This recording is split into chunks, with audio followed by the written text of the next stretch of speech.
sababu hizo fittings zote zipo.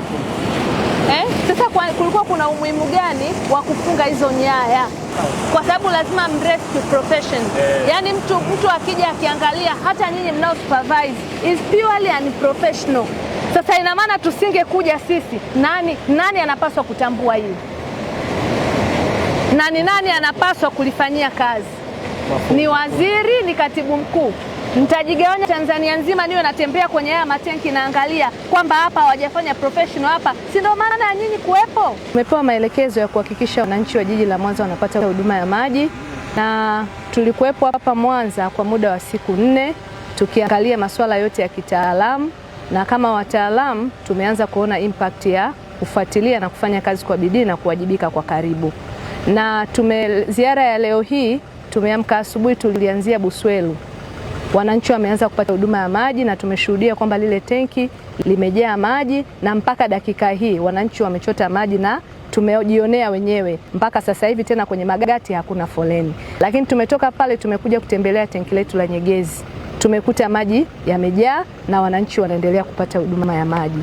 Na tumemalizia ziara yetu leo kwenye hili tenki la Igoma na tumejionea hapo juu. Tangu asubuhi tenki lilikuwa limejaa na tumechia maji kwenda kwa wananchi, na bado maji yanaingia na kutoka. Nisisitize wahandisi, watendaji wa sekta ya maji, unapokuwa mhudumu wa sekta ya maji au mhandisi wa maji, sisi huwa furaha yetu ni kuona mwananchi anapata huduma ya maji. Kama hivi leo binafsi kwa kweli mimi nimefurahi. Nikienda nikikuta mtu anafungulia maji kwenye bomba, yani naamini kabisa lile jukumu tuliopewa tumelitendea haki. Kwa hiyo niwasihi na niwaombe pia watumishi wenzangu wa sekta ya maji. Hii ni huduma na tunahitaji kufanya kazi kwa bidii, kwa kuwajibika, kwa weledi, kuzingatia profession zetu ili kuhakikisha sasa wananchi hawa wanaenda kupata huduma ya maji safi na salama. Endapo mtumishi au mtendaji ukalegea kwenye ile profession yako, usipoifanya vizuri, matokeo yake utaenda kusababisha adha kwa mwananchi. Kwa hiyo niombe na nielekeze watendaji wote wa sekta ya maji, si mamlaka ya maji Mwanza tu. Leo hii mimi katibu mkuu natekeleza maelekezo ambayo nimepewa na Mheshimiwa Waziri, lakini tuna mamlaka zetu nyingine nchi nzima.